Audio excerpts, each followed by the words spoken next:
Hello বন্ধুরা, এই যে লুসির ছেলেটা মানে তমরু আবার খুব সিরিয়াস অবস্থা হয়ে গেছে। ওর তো পার্ব হয়েছে, তাও বেশ ভালোই রিকভারি করছিল, কিন্তু আবার হঠাৎ করেই খুব বাড়াবাড়ি পর্যায়েও চলে গেছে। একেবারে শরীর ছেড়ে দিয়েছে, নিতিয়ে গেছে। আবার এইদিকে টিকলিরও মেয়েটার একই অবস্থা। ওকেও মিষ্টি দিভাই নিয়ে চলে এসেছে হসপিটালে, আর এখন ওকে ড্রিপ দেবে। টিকলির মেয়েটা টিমটিম, ও অবশ্য ব্লাড পটি বা ভমিট কিছুই করেনি, ওর পটি একটু গ্রিন টাইপের হচ্ছে।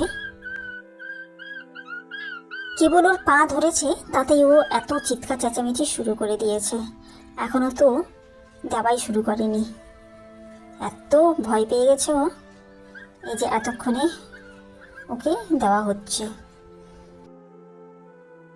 শেরুরও পার্ব হয়েছিল, কিন্তু ওকে ড্রিপ দিতে হয়নি, শুধু ইঞ্জেকশনেই ও সুস্থ হয়ে গেছে এখন পুরোপুরি।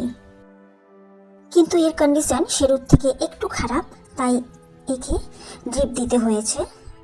2 দিন ধরে ওকে ড্রিপ দেওয়া হয়েছে, আর এখন টিমটিম সুস্থ হয়ে গেছে পুরোপুরি, ভালোই আছে এখন 2 ভাই বোনেই। কি যে ঝড় বয়ে যাচ্ছে আমাদের উপর দিয়ে, কি বলবো। একের পর এক সব পাপ্পিগুলো পার্ব আক্রান্ত হয়ে পড়ছে।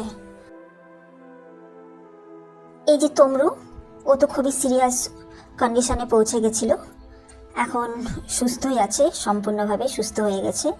কিন্তু এই যে অসুস্থ অবস্থায় দেখো ওকে, আসলে ওকে যে অ্যাডাপ্ট করেছে সে চলে গেছে বাইরে, আর এতেও খুব শক্ট হয়ে যায়, আর তারপরে এরকম সিরিয়াস অবস্থা হয়ে যায় ওর। তো তাড়াতাড়ি করে লুসির মা আর মিষ্টিদি ভাই ওকে নিয়ে হসপিটালে চলে আসে। কিন্তু হসপিটালে এসে দেখে যে এখানে ডাক্তার নেই, ডাক্তার কলে বেরিয়ে গেছে।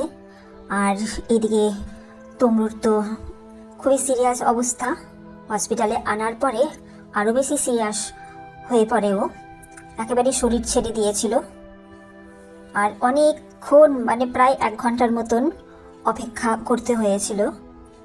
তারপর যখন ডাক্তার আসে স্যালাইন দেওয়ার জন্যে, ওর নার্ভই পাওয়া যাচ্ছিল না।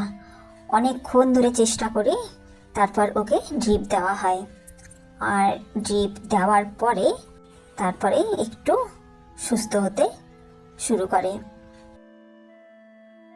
এই যে এখন তমরুকে বাড়িতে আনা হয়েছে, আর বাড়িতে আনার পরে ভিডিও কলে ওর যে অনার তার সঙ্গে ভিডিও কলে ওকে দেখানো হচ্ছে, আর তমরুকে বলা হচ্ছে দেখার জন্যে, কিন্তু তমরুর খুব অভিমান হয়েছে।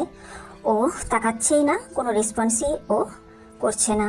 ওর খুব মন খারাপ হয়েছে যে ওনার ওকে ছেড়ে চলে গেছে। তারপরে অনেকক্ষণ পরে তমরু একটু রেসপন্স করে, মোবাইলের স্ক্রিনে চোখ রাখে। তমরুর এরকম অবস্থা দেখে পরদিনই তমরুর ওনার চলে আসে।